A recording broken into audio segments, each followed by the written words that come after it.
Traditionally, amateur racers go off for a weekend of motorsport with a motorhome to sleep in and a car on the trailer behind. But I've thought of a cunning way to streamline this whole business. Just leave the car and trailer behind and race the motorhome. I think this plan has a stench of genius about it. You've still got something to get there in, you've still got something to sleep in, you've still got something to race, and you've still got something to go home in.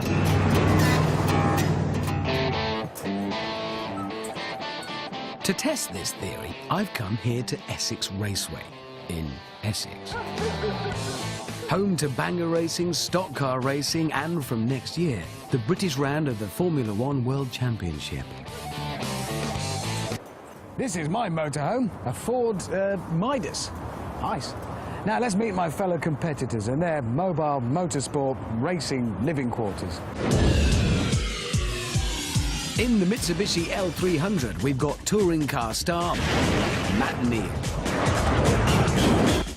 In the Toyota Lightace, we've got touring car star Anthony Reid.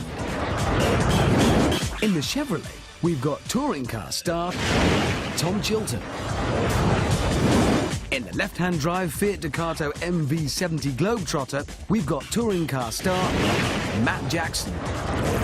And in the Transit, we've got Desperate. So, we have all sizes and shapes of luxury motorhome here, and all manner of engines and power outputs. And that's good, because it leads to the one thing you want most of all in motorsport: unpredictability. And the unpredictability doesn't end there, because motorhome racing brings with it a whole new set of tactical decisions.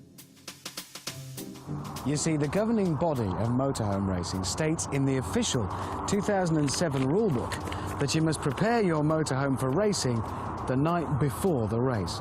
Once the sun goes down, you may not make any further changes.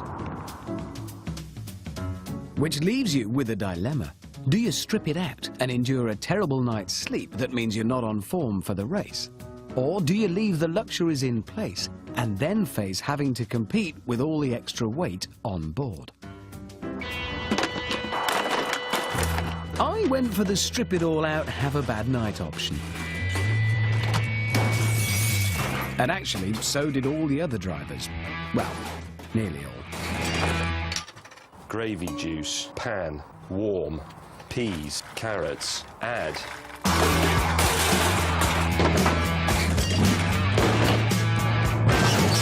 Finally, everything was ready That's a pie. for next day's big race. Night descended over Essex.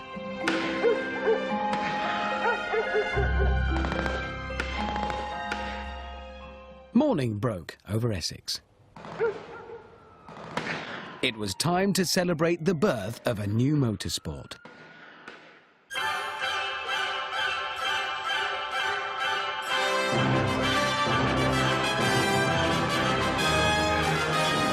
Great day for a race, this.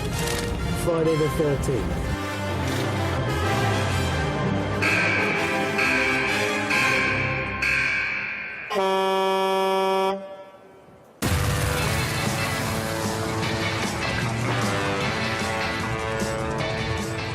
As one of the sport's co-founders, I was in car number 1, and James was in car number 6.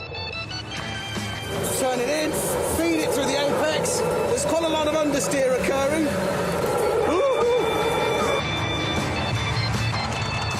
Now, the point of this sport is that you should be able to drive your motorhome home again.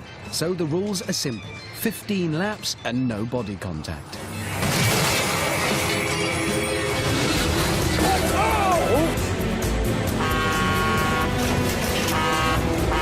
Mind you, we had invited touring car drivers. Right, we're going in 3 abreast.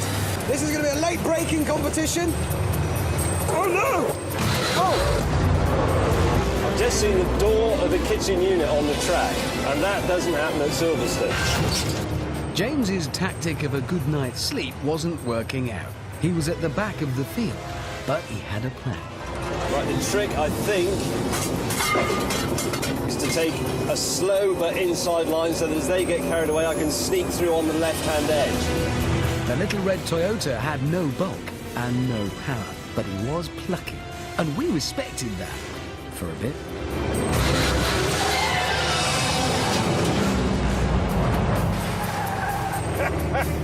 But with some aerodynamic tweaks, the Toyota found some speed. No, the Toyota's gone through!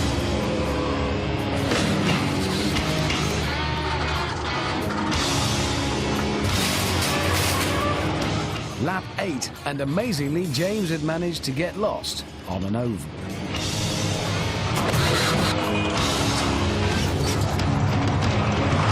On lap 10, I lost a bit of structural rigidity. Oh, nuts! Maybe a slight touch there. Most of this will clean up. Most of that will clean out. Having a burst of power, and it's not coming from the own motor.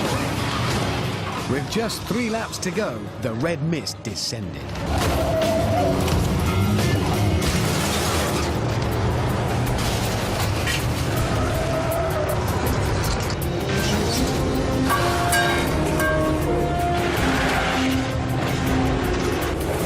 Luckily, my structure was still holding. No, it wasn't. Oh, Hammond's gone! Lightness is everything. Ah. That shelving unit was my downfall. Bloody pikeys. Oh, right on the inside line! On the checkered flag, the little red Toyota was first, and I came home third.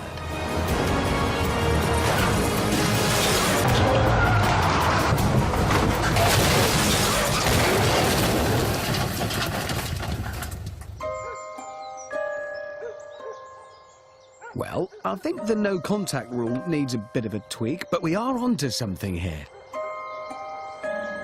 Like I said, you turn up in one vehicle, you sleep in it, you race in it, and then you drive it home.